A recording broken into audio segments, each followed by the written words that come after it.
आज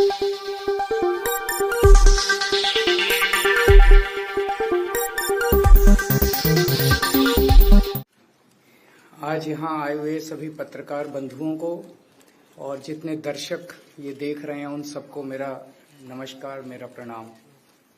आज लखनऊ में मैं उत्तर प्रदेश के सभी मतदाताओं से इंडिया गठबंधन को भारी भरकम वोट देने के लिए, भारी मात्रा में वोट देने के लिए अपील करने के लिए आया हूँ।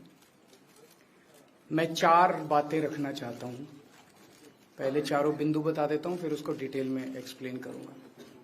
पहला ये कि ये चुनाव भारतीय जनता पार्टी मोदी जी अपने लिए वोट नहीं, अमित शाह जी को प्रधानमंत्री बनाने के लिए वोट मांग रहे हैं। दूसरी बात, योगी आदित्यनाथ जी को अगर ये लोग जीत गए तो योगी आदित्यनाथ जी को 2 से 3 महीने के अंदर उत्तर प्रदेश के सीएम पद से हटा दिया जाएगा। नंबर 3, इन लोगों की पूरी तैयारी है, अगर ये लोग जीत गए तो संविधान को बदल के SC ST और OBC का रिजर्वेशन खत्म कर दिया जाएगा। और नंबर 4, जो आंकड़े अब देश भर से आ रहे हैं वो ये दिखा रहे हैं कि 4 जून को इंडिया गठबंधन की सरकार बनने जा रही है और NDA को और BJP को बहुत कम सीटें मिलने जा रही हैं। अब मैं अपने सबसे पहले पॉइंट पे आता हूं।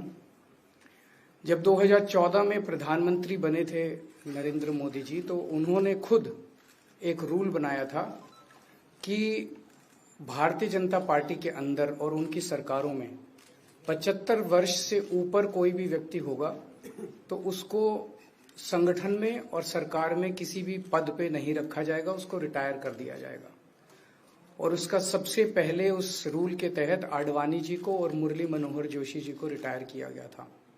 और उसके बाद तमाम यशवंत सिन्हा जी, सुमित्रा महाजन जी, कई लोगों को यहाँ टिकट नहीं मिली। कई लोग जो पद पे बैठे हुए थे उनको पद से इस्तीफा दिलवा के उनको हटाया गया। ऐसे कई सारे लोग हैं। तो अब अगले साल 17 सितंबर को प्रधानमंत्री मोदी जी 75 साल के होंगे और मोदी जी ने तय कर लिया है कि अमित शाह जी को वो अपना वारिस बनाएंगे और अमित शाह जी अगले साल 17 सितंबर को देश के प्रधानमंत्री बनाने का उन्होंने तय किया है मोदी जी ने। इसके ऊपर मोदी जी पिछले 1-2 साल से लगे भी हुए हैं, क्योंकि भारतीय जनता पार्टी के अंदर अमित शाह जी के सामने जो जो बाधाएं पैदा कर सकता था नेता, एक एक करके उन सब नेताओं को साइड कर दिया गया, उनका पत्ता साफ कर दिया गया। शिवराज सिंह चौहान को हटा दिया गया, वसुंधरा राजे को हटा दिया गया, डॉक्टर रमन सिंह को हटा दिया गया, देवेंद्र फडणवीस को खत्म कर दिया गया, खट्टर साहब को खत्म कर दिया गया, एक एक करके सबको खत्म कर दिया गया। एक ही शख्स बचे हैं जो अमित शाह जी के रास्ते का कांटा बन सकते हैं। हेलो, आवाज आ रही है? आ रही है। एक ही ठीक है, आ रही है। एक ही शख्स हैं जो कि उनके रास्ते का कांटा बन सकते हैं, वो हैं योगी आदित्यनाथ जी। अब योगी आदित्यनाथ जी को इन्होंने हटाने का पूरा मन बना लिया है और अगर इनकी सरकार बनी तो 2 महीने के अंदर योगी जी को भी उत्तर प्रदेश के सीएम से हटा दिया जाएगा। मैंने दिल्ली में 3-4 दिन पहले ये प्रेस कॉन्फ्रेंस की थी और ये दोनों मुद्दे उठाए थे। जैसे मैंने मुद्दे उठाए थे तो अमित शाह जी ने और उनके कई नेताओं ने अपनी भावना प्रकट की कि नहीं, मोदी जी को 75 साल में इस्तीफा नहीं देना चाहिए, मोदी जी को 75 साल पूरा कार्यकाल पूरा करेंगे।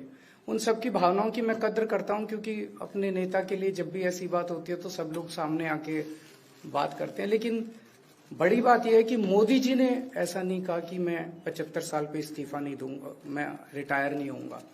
उनका अपना बनाया हुआ रूल है और मुझे पूरी उम्मीद है कि मोदी जी का अपना बनाया हुआ रूल है और मोदी जी अपने रूल को फॉलो करेंगे। नहीं तो लोग कहेंगे कि मोदी जी ने ये रूल आडवाणी जी को हटाने के लिए बनाया था, जब अपनी बारी आई तो नहीं। तो मोदी जी इस रूल का फॉलो करेंगे, ये पूरा यकीन है देश के लोगों को कि उन्होंने खुद रूल बनाया तो खुद फॉलो करेंगे। दूसरी बड़ी बात जो हुई कि जब मैंने कहा कि योगी आदित्यनाथ जी को 2 महीने में हटा दिया जाएगा, इस पे अभी तक भाजपा के किसी नेता की टिप्पणी नहीं आई है। 4 दिन हो गए, इसका मतलब ये तो कंफर्म करता है कि उन्होंने पूरी प्लानिंग कर ली है और उनके पक्ष में कोई बोलने के लिए तैयार नहीं है योगी आदित्यनाथ जी के। तो उनका हटना अब लगभग तय है कि योगी आदित्यनाथ जी को उत्तर प्रदेश के सीएम पद से हटाया जाएगा। दूसरी चीज, मैं उत्तर प्रदेश के सभी मतदाताओं को कहना चाहता हूं कि पिछले 4-5 महीने से इन्होंने शोर मचा रखा है 400 पार 400 पार 400। क्यों? कहते हैं नहीं मोदी जी कुछ बड़ा काम करना चाहते हैं। तो लोगों ने खोद के पूछा, भाई क्या बड़ा काम करना चाहते हैं, कुछ बताओ तो सही। तो उन्होंने नहीं बताया। लोगों ने फिर अंदर से पता किया कि बड़ा काम ये करना चाहते हैं कि देश से रिजर्वेशन खत्म करना चाहते हैं। हम जानते हैं कि इनका जो पूरा इकोसिस्टम है, आरएसएस, बीजेपी, शुरू से ये लोग रिजर्वेशन के खिलाफ रहे हैं। इनकी पूरी की पूरी मानसिकता रिजर्वेशन के खिलाफ रही है। तो मैं सभी लोगों को ये आगाह करना चाहता हूं कि ये बड़ा काम इनको 400 पार इसीलिए चाहिए क्योंकि ये रिजर्वेशन खत्म करना चाहते हैं। संविधान को, बाबा साहब अम्बेडकर ने जो संविधान बनाया था, उस संविधान को ये तार करना चाहते हैं। पूरे देश भर से अब जो ट्रेंड आ रहे हैं, वो ट्रेंड ये दिखाते हैं कि भारतीय जनता पार्टी को 250 से भी नीचे, मेरे हिसाब से 220 के आसपास, 3-4 दिन पहले भी मैंने कहा था, 220 से कम सीटें इनकी आती हुई नजर आ रही हैं। आप हिसाब लगा लीजिए। मैं हरियाणा होके आ रहा हूं कल परसों, हरियाणा में इनकी बहुत कम हो रही हैं, दिल्ली में इनकी बहुत कम हो रही हैं, पंजाब में मुझे नहीं लगता इनकी कोई सीट आ रही है, कर्नाटक में इनकी काफी कम हो रही है, महाराष्ट्र में इनकी बहुत कम हो रही है, बंगाल में इनकी कम हो रही है, यूपी में इनकी कम हो रही है, बिहार में इनकी कम हो रही है, झारखंड में इनकी कम हो रही है, राजस्थान में इनकी कम हो रही है। तो इनकी सीटें आ कहां रही हैं?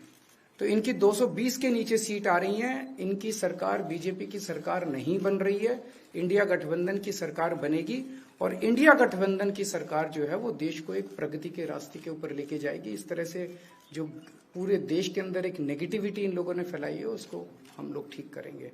मैं अंत में उत्तर प्रदेश के सभी लोगों को अपील करना चाहता हूं कि इंडिया गठबंधन के, यहाँ पे सपा और कांग्रेस का गठबंधन है, इंडिया गठबंधन का जो जहां से कैंडिडेट है उसको भारी मात्रा में वोट देकर आप सब लोग जिताइए। जो देश का माहौल है और 4 चरणों में भारतीय जनता पार्टी चारों खाने चित्त हो चुकी है और उनके आंसुओं की नदी उफान में है। भारतीय जनता पार्टी जो 400 पार का नारा दे रहे थे, अब समझ में आया है 4 चरणों के बाद, वो बात तो ठीक है कि आरक्षण पे सबसे पहले हमला करेंगे, लेकिन 400 पार नारा इसीलिए दे रहे हैं कि 543 में 400 के बाद वो सीटें देख रहे हैं, तो वो केवल 143 बन रही हैं। तो वो स्वयं स्वीकार कर रहे हैं कि 143 से ज्यादा वो सीटें जीतने वाले नहीं हैं, क्योंकि 400 पार सीटें 143 ही बनती हैं और 140 करोड़ की जनता इस बार इन्हें 140 सीटों के लिए भी तरसा देगी।